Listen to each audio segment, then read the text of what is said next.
Question तीसरा, निर्धारित कीजिए कि क्या बिंदु, मान लेते हैं हम इन बिंदुओं को ए बी सी संरेखी हैं। माना हमने ए बी सी संरेखी हैं, यानी कि संरेखी का मतलब होता है एक ही रेखा में स्थित होना।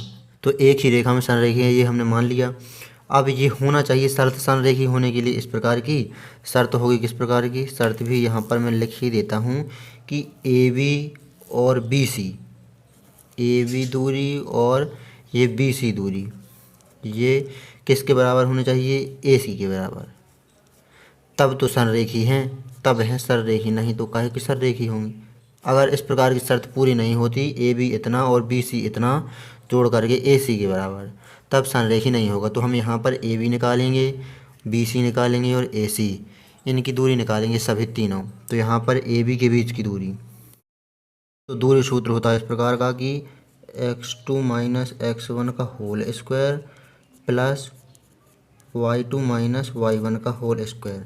तो a और b की चर्चा हो रही है। यहाँ पर a है 1,5 और b है यहाँ पर 2,3। तो यहाँ पर a और b में x1 x2 y1 y2 मान निकाल लेंगे हम यहाँ पर। तो x और y के रूप में होते हैं निर्देशांक, तो ये हो जाएगा x1, ये हो जाएगा y1, ये हो जाएगा x2, ये हो जाएगा y2, ये होता ही है मान। तो ये मान अब हम रख देते हैं सूत्र में। तो यहाँ पर रूट x2 है 2 माइनस x1 है 1, वर्ग कर दिया, प्लस का चिन्ह, y2 है 3 माइनस y1 है 5, वर्ग कर दिया, रूट लगाया, दो में से एक घटा तो एक का वर्ग, प्लस माइनस के 5 में से प्लस के 3 घटा तो माइनस का 2 का वर्ग। अब यहाँ पर एक का वर्ग 1 प्लस, चाहे माइनस की संख्या हो या प्लस की संख्या हो, वर्ग हमेशा प्लस में ही आएगा। तो 2 का वर्ग 4। तो यहाँ पर कितना आ जाएगा? 4 और 1 5, तो आ जाएगा √5। तो ये कितना आया है? A B √5। अब यहाँ पर बी सी के बीच दूरी, सूत्र यही रहेगा। तो सूत्र में हम मान बस रख देंगे अब। तो यहाँ पर मान रखेंगे हम x2।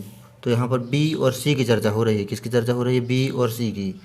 तो b में x1 y1, ये x2 y2, b और c में x1 y1 x2 y2 निकाल लिए हमने। अब यहाँ पर सूत्र में मान रख दिए थे। तो x2, तो x2 है -2, सूत्र का ये माइनस का चिन्ह, x1 है 2, वर्ग कर दिया, प्लस y2 है -11, माइनस ये y1 है 3, वर्ग कर दिया, बराबर, रूट लगाया, -2 हो जाएंगे -4, वर्ग कर दिया, प्लस का चिन्ह, -11 और -3 हो जाएंगे -14, वर्ग कर दिया। चाहे माइनस की संख्या हो चाहे प्लस की संख्या हो, वर्ग हमेशा प्लस में ही आता है। तो रूट -4 का वर्ग हो जाएगा 4 चौको 16, प्लस 14 का वर्ग कितना होता है? 14 का वर्ग होता है 196। माइनस से प्लस में संख्या कोई भी हो, वर्ग करेंगे तो प्लस में ही आती है। तो 196 और 16 212। तो यहाँ पर ए बी और B C, A B √5, B C √212 आया। अब ए सी निकाल लेंगे हम। और तो ए सी के बीच दूरी, रूट, सूत्र रहेगा यही।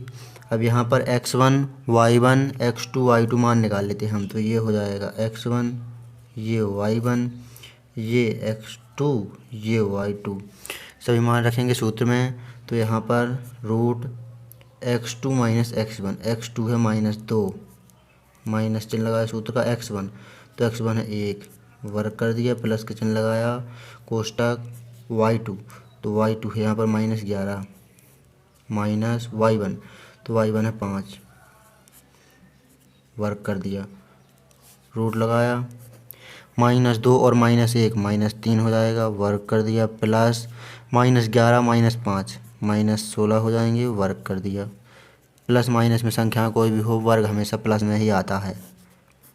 3 का वर्ग 9, 16 का वर्ग होता है कितना?